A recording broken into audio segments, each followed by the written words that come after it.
Our next case is Mr. Eric Payne. Mr. Payne, would you give us your full name and DOC number, please? Eric, yes, sir. Yes, Eric Darnell Payne, 420887. thank you very much, Mr. Payne. Let me explain our process to you. First, I'm going to read some information into the record. Then the board is going to conduct a parole interview with you.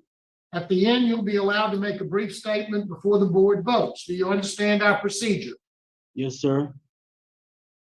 This is the matter of Eric D. Payne, DOC number 420887. Date of birth, May 13th of 1981. He's classified as an 11th felony offender. He has a parole eligibility date of March the 27th of 2024, an adjusted good time date of December the 27th of 2038, and a full term date of March the 27th of 2039. He is currently serving a 20-year sentence on the charge of obscenity after having been adjudicated a third offender. Is that sound correct, Mr. Payne? Yes, sir. Mr. Payne, your case has been assigned to me, so I'll begin our interview process. Mr. Payne, how old are you, sir? I'm 43. And how long have you been in prison on these charges this time? Like 4 years and some. Okay. Let me ask you, Mr. Payne, how have you ever calculated how long in your life you've spent either in jail or in prison? Yes, sir. How many years have you spent in prison? Most of my whole life. When did you first go to prison?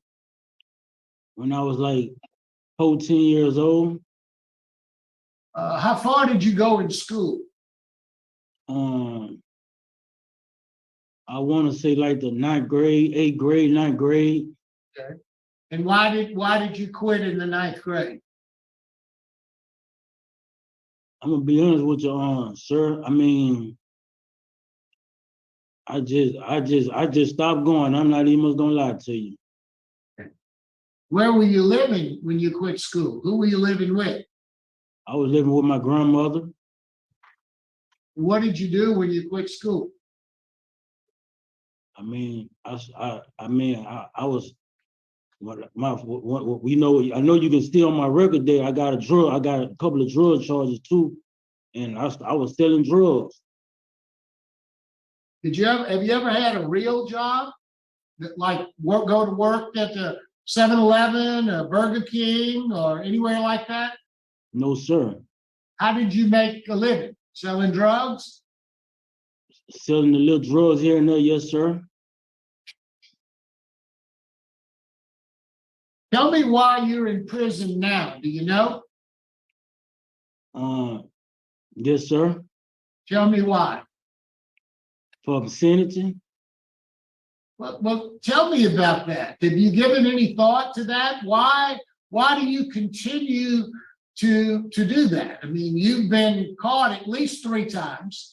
Yes, you're sir. adjudicated a third offender for obscenity. So tell me what prompts you to do that? At the time, sir, I mean, I was really acting with, I really had no self-awareness, and I was acting without basic self-awareness. I mean, I really didn't even know myself.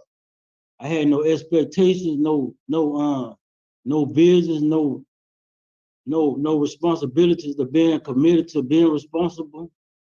I mean, I was just acting without basic self-awareness. Like I never had time to really get to know myself.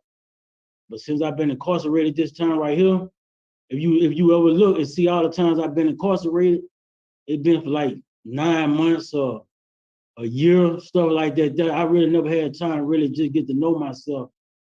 I really never had time to get to know myself and find out what's more important to me and the things that I value. Let's talk a little bit about what you've done while you've been in prison. I know you're trying to get into some literacy programs. Have you been able to get into any programs that will help you learn how to read and write? Well, I'm still trying to get in school right now. I'm on the waiting list. I've been on the waiting list for like a couple of months now, but I'm still waiting, and I'm still willing to wait. And if I gotta wait for y'all to make a better decision, or this to help my situation come out in a better outcome, I'm willing to do whatever it takes for me to make my situation better. Like I'm still trying to get in that process too. To get in school, I'm still Is trying this to the get in school. is this the longest term you've ever been in prison at one stretch? Yes, sir. This time right here. Now, I've looked at your record. I mean, you've got at least 12 felony convictions. You've been arrested over 40 times. You have 4 obscenity charges. You have a number of property crimes. You've got several escapes. You've got some drug charges. You've got an indecent behavior charge, kidnapping, a number of driving offenses. And almost every time you've been out on supervision, you got revoked. I don't have no indecent behavior charge. Well, you were arrested for that. They may have not charged, you may have not been convicted of that, but you got arrested for that. Yeah, I mean, it was. So tell me why all of those crimes? You said you sold drugs. Did you use drugs? I mean, I smoked marijuana and pop ace pills. Those most of the only drugs I ever used in my life. Well, how often were you using those drugs? Like on a daily basis, and Oh, sometimes. every day. You were smoking marijuana every day? Yes, sir. What kind of pills were you popping? I took ace pills, but before I was incarcerated, I really wasn't taking them like talking about it. Well, when was the last time you took any kind of pills? It was probably like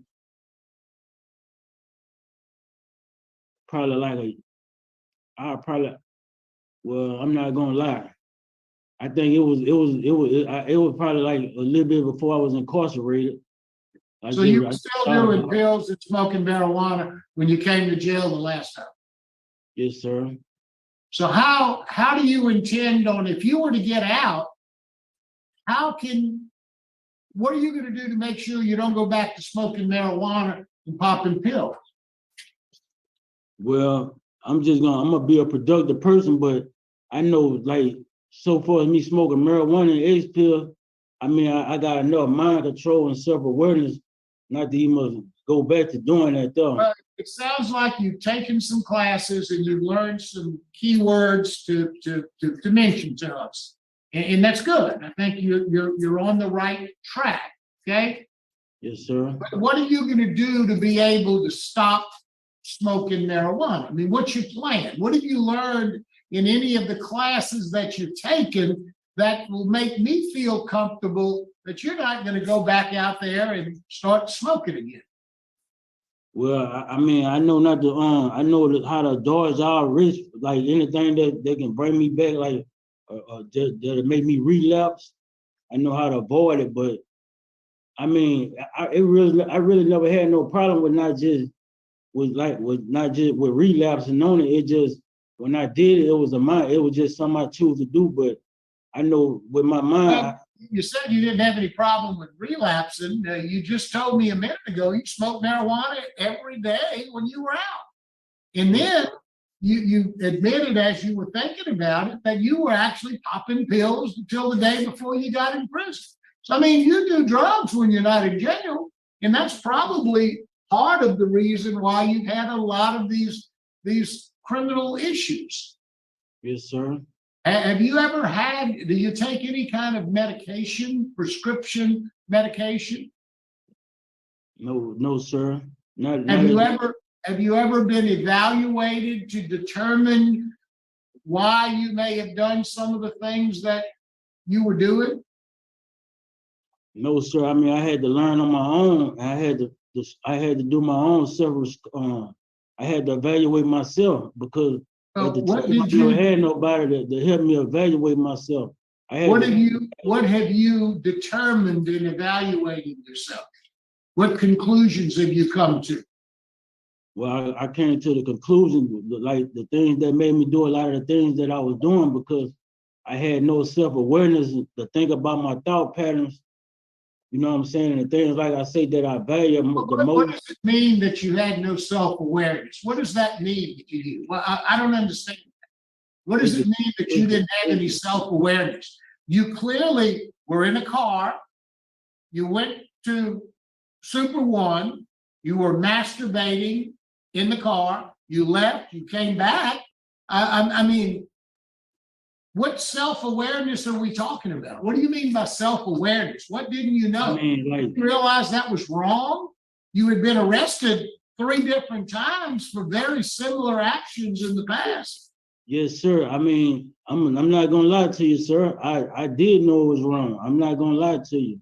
So what But is this self-awareness mean? What does the that thing, mean? I say the self-awareness is like the part that govern me for my good conduct and my wrong conduct.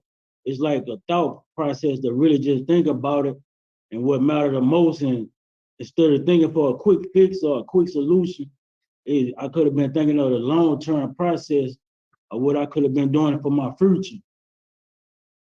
It's like a thought process to think about what really matters the most instead of just thinking about a quick fix or a quick solution or something like that. I never really knew how to think about my thought process. I was And just, so what has made the change? What is it this time that you've been in prison for longer than you've been in before, according to you? What is it that has helped you change? Is it some of the programs that you've taken? You've taken a couple of programs. Did you get anything out of those programs? Anything in those programs help you? yes, sir. I mean, I done learned a lot from the programs and really just, before the programs, I read a lot of self-help books and I've been evaluating myself from day one because. Okay, well, let's talk a little bit about your education. Can you read and write? Yes, I mean, I can read and I can certain words I can't really spell too good, but I'll say I can read enough to get by, yes, sir. And have you ever tried to get your GED? Well, I'm supposed to be on the waiting list. I took my TABE test and I've been placed on the waiting list, but I'm still on the waiting list. Like it should be on documents or whatever. Mr. Payne, if where were you living 4.5 years ago in 2018 when you were arrested? Where were you living at? In 2018. Yeah, when you got arrested, since you've been in jail, where were you living before you came to jail? You talking about what city or my neighborhood? Well, I mean, were you living in a house with a relative? Did you have your own place? Where were you living? I was living with a relative. Who was your relative? My brother. Your brother. Yes, sir. And what did your brother do for a living? Well, he used to work. He worked it on cars, but I'm gonna be honest with you, sir. I had a brother that did 8 years in a federal penitentiary, but he didn't change his life now. He did 8 years in Tenshaw. Okay, well, let's talk about you. Where would you live if you're going to get out anytime soon? Where would you go live? Oh, I can go live with my dad, my brother, my sister. Well, I mean, are they willing to take you in? I mean, you say you can go. Do you have a plan? Have you talked to anybody? Yes, If we turned you loose tomorrow, where would you go? I got my brother. I got family members that I got family support. I got a lot of family support that. Well, I hear that, but I don't see anybody here today speaking on your behalf. Why isn't anyone? Did your family know you had a hearing today? I mean, yes, sir. They knew, but I figure like,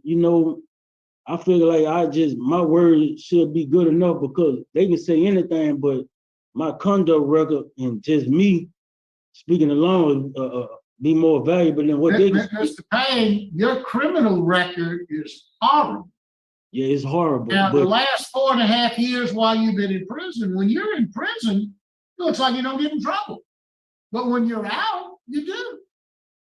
yes, sir. And I apologize for all my mistakes that I made in my life, but at the time, like I would say, I was younger on a lot of my charges. I was younger, but that's not an excuse. But like I say, my biggest problem was self-awareness. And you know, sometimes we have to evolve into conscious beings. Like everybody not born with a high level of consciousness. And sometimes we have to evolve to that level like that. And I was one of them type of person that had to just. Ward, what can you tell us about Mr. Payne? Mr. Payne he arrived here in January of this year, and he has taken the TAB test and is on the waiting list for the literacy class. He's currently enrolled in living in balance and victim awareness. He has completed risk management. He does not have a conduct record. He has not been a disciplinary issue. He had a good work evaluation. He currently works in the kitchen here at Wade. He had a good evaluation from Lieutenant Colonel Ford. That's all I have, sir. Okay. Thank you, ma'am. I have one question. Now, Eric, you said you left school in the 9th grade. Were you in regular classes or were you in special ed classes? I was in special ed. Okay, how long had you been in special ed? Do you remember? Yeah, since I've been in elementary, probably like since I was a little Okay. kid. Okay, was your mother getting SSI for you? I mean, You're not sure? You're not sure? no, she never started getting SSI, but her and my grandmother was trying to get it when I was younger. But like I say, once I turned 14, was in and out of being incarcerated, that I never stayed out long enough to get it, man. Did anybody ever explain to you why you were in special ed? Did they ever tell you? I You don't just remember what they said?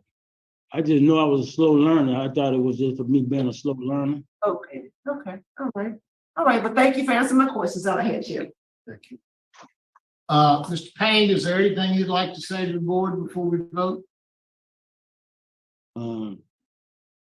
I just want to say my biggest problem was my self-awareness, and I'm still in classes that I need to finish. And if y'all do grant my parole today, I please wish y'all can. And if y'all got any classes y'all would like me to recommend, y'all would like to recommend for me to finish, and I want to appreciate y'all for this opportunity. Thank y'all for this opportunity. Thank you, Mr. Payne. Yes, sir.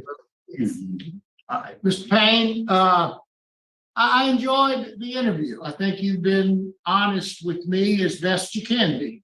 I think that you're moving in the right direction. I think that I'd like to see you be able to get into that literacy class. I'd like to see you get your GED if you can. I'd like to see you take some more classes in treatment regarding your substance abuse. You've got a significant substance abuse problem, and you need to get a really good transition plan. I mean, you say I've got potentially places to go and live. You know, it's not easy taking someone in their home and having them live with you. So you need a little more planning. You're moving in the right direction. I think you need some programs like maybe Thinking for a Change to, you know, you talk about your awareness, your self-awareness. I'm not sure exactly what that means, but I think you're on the right track. And that is, you need to look internally and try to figure out why it is you do what you do. You know, it's one thing to say, okay, you know, I stole some property because I wanted some money to go buy drugs. Or, you know, I burglarized a house because I needed some money, you know.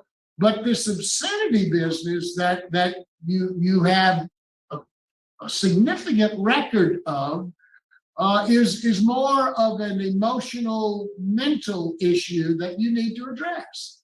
Yes, And I sir. think that you need to get an evaluation, you need to make some determination as to what that is. And I'm not willing to let you out yet without all of that, because if I do, I think you're just gonna come right back in.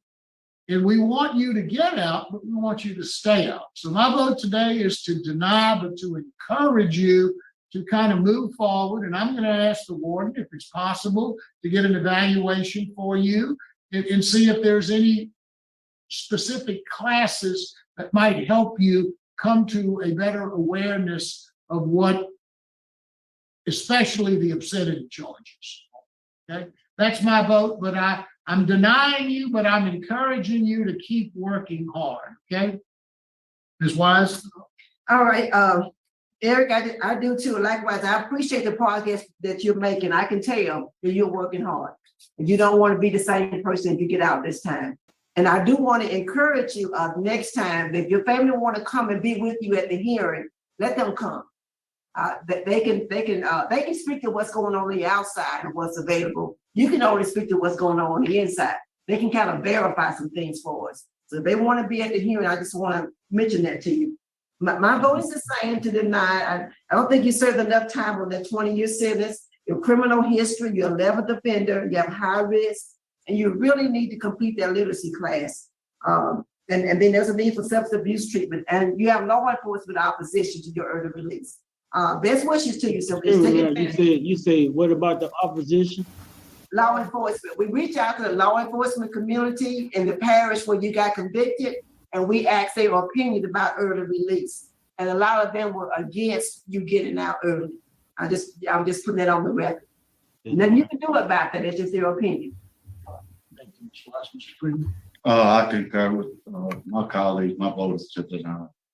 Mr. Payne, you've got 3 votes to deny, but I think we're all encouraging you to continue to work as hard as you're working, because eventually you're going to be able to get out, and it may not be as long as you think. So try to get your literacy work done. Try to get some more substance abuse and get an evaluation. And when you're eligible again, reapply, and maybe you'll have a different verdict.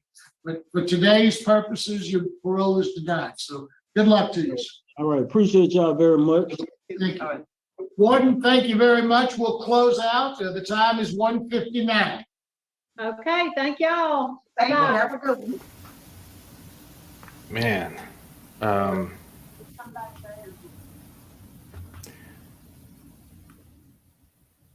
you know, he's quite lucky he didn't get a life sentence. This hearing was very interesting. I'm looking forward to show it to you. This one. What was interesting about this one? It just popped up because this was the last hearing of the day. On that note, it was a little disappointing to see Ms. Wise pick up the phone after I had just complimented her for not picking up the phone. But she did do much better today than she had done, really, than I've ever seen her do. She, I think, was making a very conscious effort to not be on her phone. Oh, come on. So, gosh, you know, the way that these websites are run are just so, and they wonder why they're failing. So a Shreveport man accused of doing this outside a local business and then attempting to coerce a witness was convicted Thursday. A 6-person jury, 3 men, 3 women, unanimously found Eric D Payne, of 38 years old, of Shreveport, guilty for the 3rd offense, obscenity and obstruction of justice. Prosecutors plan to seek the habitual offender sentencing for Payne. So when he returns to the district courtroom, he faces 20 years to life, which is interesting that he didn't get that life sentence. I guess, I mean, we see it all day long, but maybe because it's 2019, they've changed the way they approach these things. The jury selected Wednesday, and I think 20 years is fine, although this is scary. And I am very happy that, you know, Judge Marabella identified it and asked to get some type of special evaluation, because, I mean, read about these things and they typically escalate. So I don't know, that's just, it always starts with like, the little things, and then you hear that often it escalates. But the jury selected Wednesday, Thursday, deliberated for an hour, basically long enough for them to get their lunch. The jury determined that on February 18th, he pulled his truck into a parking spot in front of a tax preparation business. Imagine that. You're just minding your own business, preparing taxes, whatever. After calling attention to himself to a receptionist behind the glass front of the business, raised his hips and began to do that. The receptionist, poor thing, has to work in taxes and now see that, calls the police, who apprehended Payne before he could flee. They actually got there before he could run away. How is that even possible? They just happened to be in the area, or did he sit there doing it? While incarcerated awaiting trial, Payne phoned a third party and instructed him to offer money to the receptionist in an attempt to persuade her to not appear at trial, or say he didn't expose himself. He's not the brightest tool in the shed. We've clarified that. But he was previously arrested for this, has convictions of this in 2007, 2014. 5 prior felonies, aggravated flight.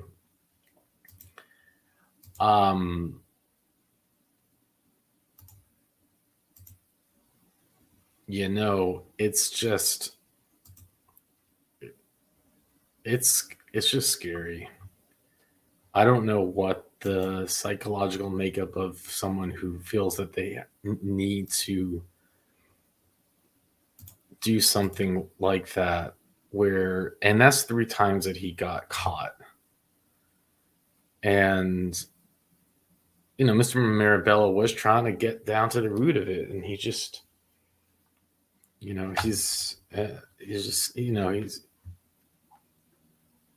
couldn't even begin to kind of explain it.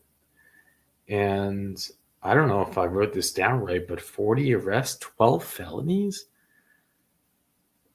and the indecent behavior, which he was very adamant saying, no, that didn't happen. And I guess it was dropped, and maybe this was one of those things that he did, and they tried to tack him on with another charge. But I mean, it wouldn't surprise me at all.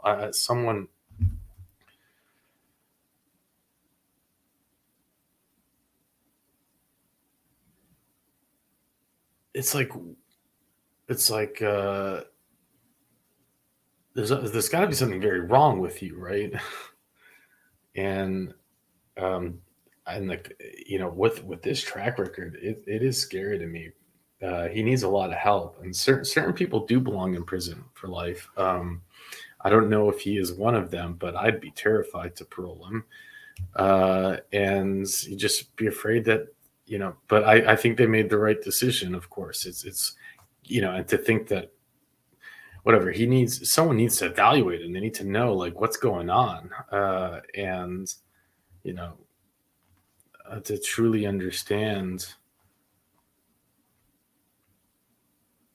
and then get him help. But it's just scary. I throw my hands in the air. I don't know what you're supposed to do in these situations, except you got to keep people safe. And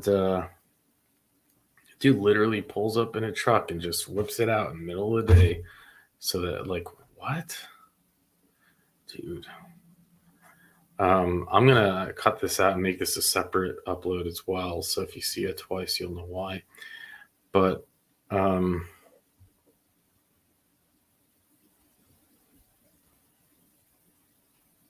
like I'm saying now, if you didn't see it, you wouldn't believe it. And that's why we do this. So please do the YouTube thing. And with that, I'll let you go.